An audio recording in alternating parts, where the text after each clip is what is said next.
Nagising ako habang pinapakinggan ng press conference ni Pangulong Trump tungkol sa digmaan ng US at Iran. Maraming nag-aalala at may mga nagdiriwang para sa pro-Islamic na rehimen. Tinuturing itong tagumpay ng ilan. Hindi na patalsik na Amerika ang rehimen. Panalo tayo. At maraming Iranian na laban sa rehimen ang nag-iisip, iniwan na ba kami ni Trump? Kaya gaya ng dati kay Trump, hindi mo talaga alam kung anong nangyayari. Sige, sino man nagsasabing alam nila ang nangyayari o alam nila ang susunod na gagawin ni Trump, malinaw na hindi nila talaga kilala si Trump.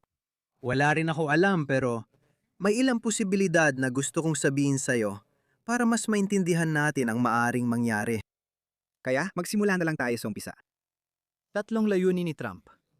Alisan ng kakayahang nuklearang Iran, tsaking hindi ito magkakaroon ng nuclear capabilities, at alisin ang kakayahan ng Iran sa mga ballistic missile o lubos itong bawasan para hindi na maging banta sa Israel at Europa. Pangatlo, patigilin ang Islamic regime sa pagsuporta sa mga proxy nito gaya ng Hamas, Hezbollah at Houthis. Dagdag na bonusan na kung mapahina natin ng husto ang rehimen, kaya makuha ng mga Iranian ang kontrol sa kapalaran nila at mapatalsik ang rehimen. Noong una, inisip ni Trump na maaaring makamit ito sa loob ng 3 hanggang 4 na linggo. Papalapit na tayo sa ika-4 na linggo ngayon at mukhang hindi pa ito nangyayari. Ngayon, anong sinabi ni Trump? Ayon kay Trump, may kausap siyang tao mula sa loob ng rehimen na tingin niya ay makakatrabaho niya. Bilang pakita ng magandang loob, nagpadala sila ng regalo sa kanya. Sa tingin mo ba nakitiwala ako sa kanila? Hindi ako natitiwala sa kanila. Bakit mo pa ako kinakausap? Magkakaroon sila ng kasunduan. Kahapon gumawa sila ng kamanghamanghang bagay. Pinigyan tayo ng regalo at dumating ang Pangulo ngayon. At ito ay isang napakalaking regalo na nagkakahalaga ng napakalaking halaga ng pera. Hindi ko sasabihin kung ano ang regalo pero ito ay mahalaga. Premyo. At ibibigay nila ito sa amin at sinabi nilang ibibigay nila sa amin. Kaya para sa akin, isang bagay lang ang ibig sabihin nito. Tama ang mga taong kausap natin. Hindi ito tungkol sa nuclear, kundi sa langis at gas. Napakabuti ng ginawa nila. Pinatunayan lang nito na tama ang mga taong kausap natin. Kasi hindi mo alam, pinatay na ang mga namumuno. Wala na sila. Khomeini, wala na rin. Sabi nga nila, ang dating kataas-taasang pinuno. Pagkatapos, ang bagong kataas-taasang pinuno ay tinamaan din ng matindi. At lahat ng iba ay wala na.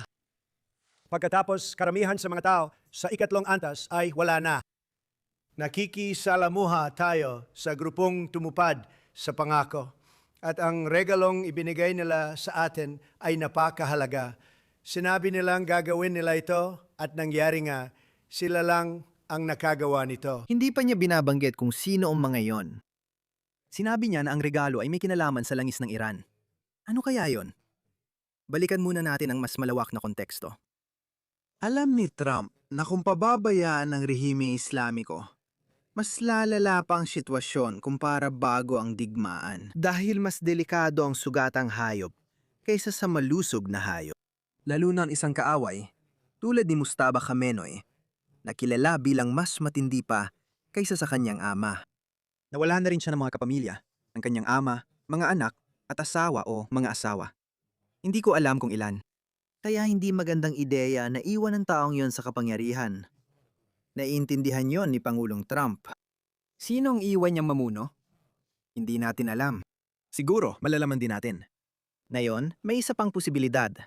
Dahil sa matinding pressure mula sa mga pinuno ng mundo, habang mas tumatagal na sarado ang Strait of Hormuz, mas napapalapit tayo sa pandaigdigang resesyon. Walang may gusto niyan, pati si Pangulong Trump. Kaya inakala niyang matatapos agad ang digmaan sa 4 na linggo. Papasok tayo, gigibain ang mga bagay, aalisin ang mga namumuno, at magkakaroon ng bagong gobyerno sa Iran na kakampi ng Estados Unidos at kanluran. Pero hindi ito nangyari. Kaya maaring tapusin na niya ang digmaang ito. Maraming natakot na baka iwan niyang lahat, ideklara ang tagumpay at bumalik sa Amerika. Posible yon. Pero gaya ng sinabi ko, alam ni Trump na kung iiwan niya ang mga taong ito sa kapangyarihan, mas lalala pa ang sitwasyon para sa Amerika at mga kaalyado nito higit pa kaysa dati. Panalo na tayo sa digmaan na ito. Ang fake news lang ang may gustong ituloy pa ito. Halimbawa, pag binasa mo ang New York Times, parang hindi tayo nananalo sa digmaang wala namang Navy or Air Force. May mga eroplano tayong lumilipad sa Tehran at iba pang bahagi ng kanilang bansa. Wala silang magagawa dito. Halimbawa, kahit gusto kong pabagsakin ang malaki at makapangyarihang planta ng kuryente na yon, wala silang magagawa. Parang sinasabi nitong, sige, atakihin mo ako. Iyon lang ang kaya nilang gawin. Malinaw na minsan natin nakakalimutan ang Saudi Arabia. May mga tao nagsasabing hinikayat nila o sinang-ayunan ang plano ni Trump na pabagsakin ang rehimen sa Iran. Malaki ang naging kabayaran para sa kanila. Inatake sila ng Islamikong rehimen. Paano sila mabubuhay sa gitnang silangan kung mas radikal na kleriko ang namumuno sa Iran? Paano tatanggapin ito ng UAE? At hayaan ninyong ipaalala ko, ang Islamikong Republika ng Iran ay mas madalas umatake sa UAE kaysa sa Israel. Paano nila haharapin ang bagong pangyayaring ito?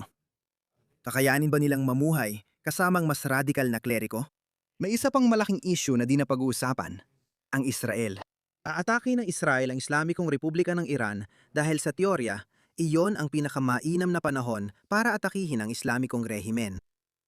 Nakikita natin ngayon ang mga protestang hindi natin nakita dati.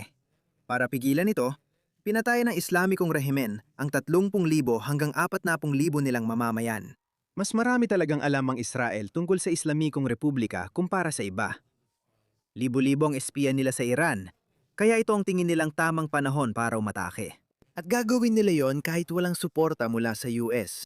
Alam ng Israel na kung mananatili sa kapangyarihan ang rehimeng ito sa Iran, mas lalong mahihirapan sila kumpara bago magsimula ang digmaan.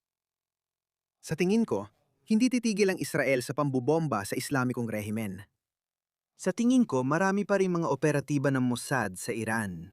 Dahil sa higpit ng seguridad, malamang nabawasan na ang mga operasyong iyon.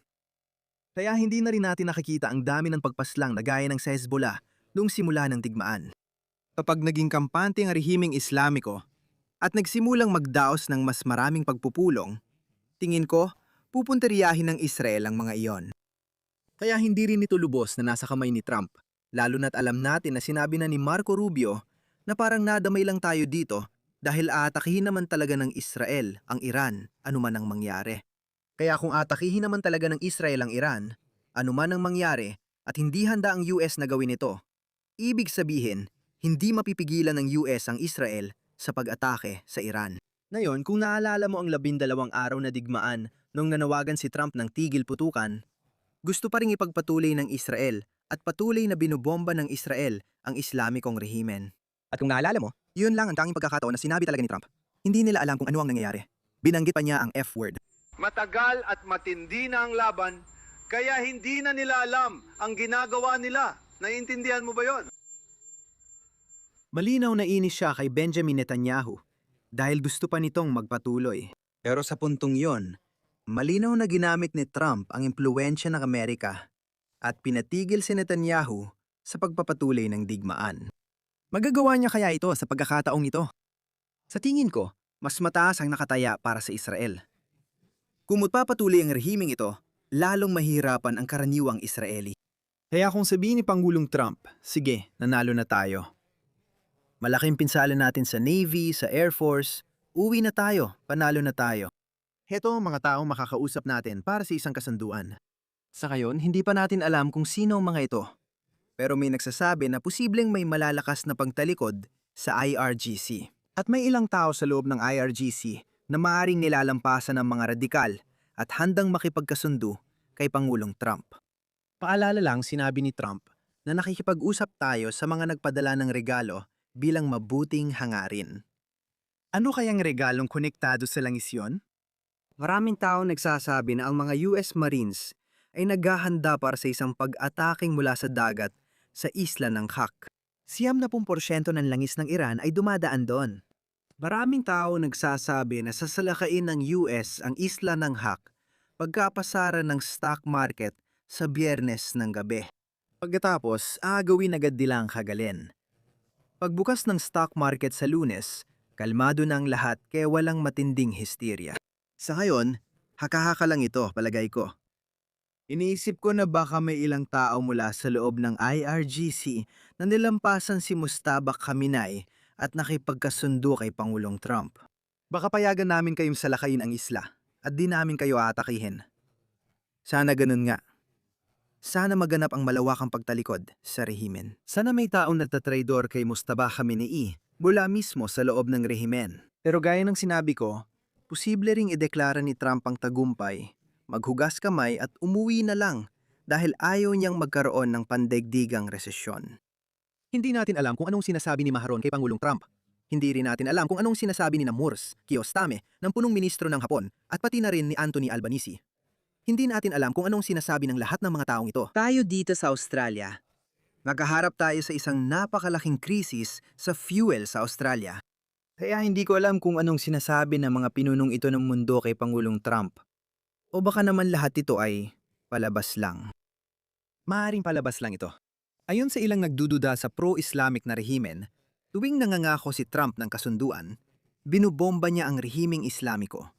Tulad noong 12 araw na digmaan, binigyan niya sila ng 1 linggong palugit at sa loob ng 2 araw, binumba niya ang Fordo. Sa umpisa ng digmaan, binibigyan pa rin niya sila ng oras at kunyari may negosasyon. Maayos ang takbo, pero biglang nilipol niya ang buong liderato ng rehimeng Islamiko. Ngayon, sabi niya, nagsisikap tayo tungo sa tigil putukan. 15 puntong planong pangkapayapaan na, sa totoo lang, pareho pa rin. Dapat tanggalin ng Iran ang kakayahang nuklear nito at siguraduhin hindi gagawa ng sandatang nuklear. Kailangan nilang itigil ang pagsuporta sa kanilang mga proxy at seryosong pahinain ang kanilang programang balistiko. Laging may ganitong mga kahilingan. Kung tinanggap na ito ng rehimeng Islamiko, bakit pa may digmaan? Sa ganitong sitwasyon, talo ang Islamikong Republiki. Paano nila ililigtas ang kanilang dangal?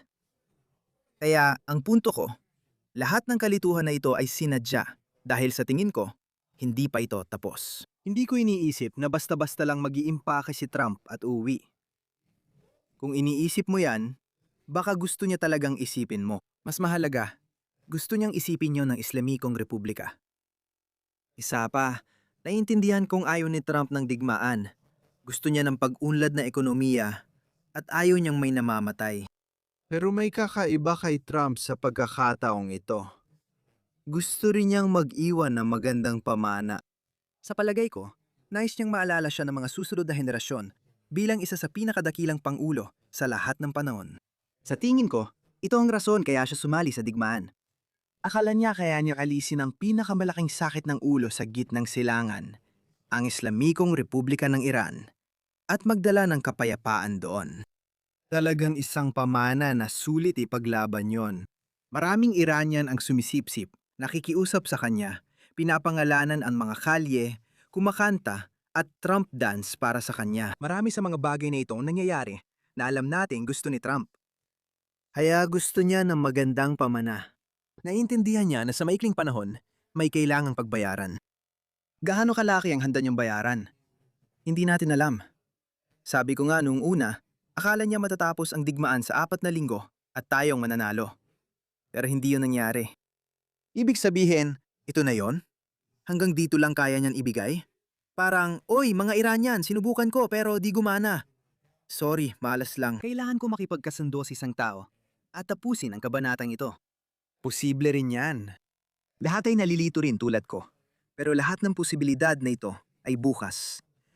Anong sinasabi ng puso ko? Sa totoo lang, pakiramdam ko nagbabluff lang siya dahil gusto ko ring malaya ang Iran. Paano naman niya mapipigilan ng Israel? Pag may tigil putukan, lilitaw rin sa huli ang mga lider ng IRGC mula sa kanilang mga bunker. At kapag lumabas na sila, pakiramdam ko papatayin sila ng Israel. Kaya sa tingin ko, hindi pa ito tapos. Sa tingin ko, pakunwari lang ito. Pero sino bang nakakaalam?